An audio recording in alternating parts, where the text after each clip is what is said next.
صحیح بخاری volume number 1 حدیث number 756 756 اللہ کے نبی نے کہا جس کی سورہ فاتحہ نماز میں جس نے نہیں پڑھی اس کی نماز نہیں ہوئی.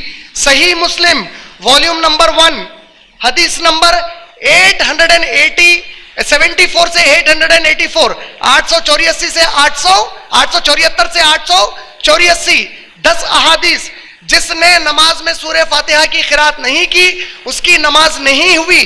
انہی میں سے ایک ابو ہریرہ رضی اللہ تعالی عنہ کے پاس ایک صحابی آئے اور کہنے لگے اے ابو ہریرہ اگر امام زور سے قرات کر رہے ہیں تو کیا میں ان کے پیچھے تب بھی سورہ فاتحہ پڑھوں؟ حدیث کہاں سے بتا رہا ہوں؟ صحیح مسلم والیوم نمبر 1 حدیث نمبر 874 سے 884 اگر امام زور سے قرات کر رہے ہیں تو میں کیا کروں؟ جواب ملا اللہ کے نبی نے کہا ابو ہریرہ جواب دے رہے ہیں اللہ کے نبی نے کہا جس نے سورہ فاتحہ نہیں پڑھی اس کی نماز نہیں ہوئی. ایک اور حدیث پاک اللہ کے نبی صلی اللہ علیہ وسلم نماز پڑھا رہے ہیں امامت کر کے سلام پھیرتے ہیں پلٹتے ہیں اور صحابہ سے پوچھا اے میرے صحابہ ذرا بتاؤ جب میں نماز پڑھا رہا تھا میرے ساتھ ساتھ پیچھے قرات کون کر رہا تھا؟ ایک صحابی نے ہاتھ اٹھایا کہا یا رسول اللہ میں کر رہا تھا.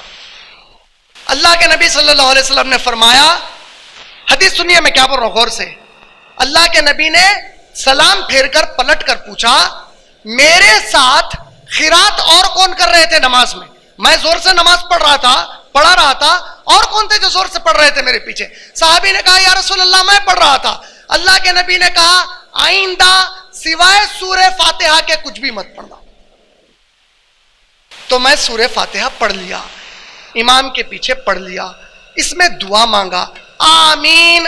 اللہ کے نبی نے کہا آمین زور سے کہو کیونکہ اگر تمہاری آمین فرشتوں کی آمین سے ٹکرائے تو اللہ فوراً تمہارے حق میں دعا قبول کر لیتے ہیں.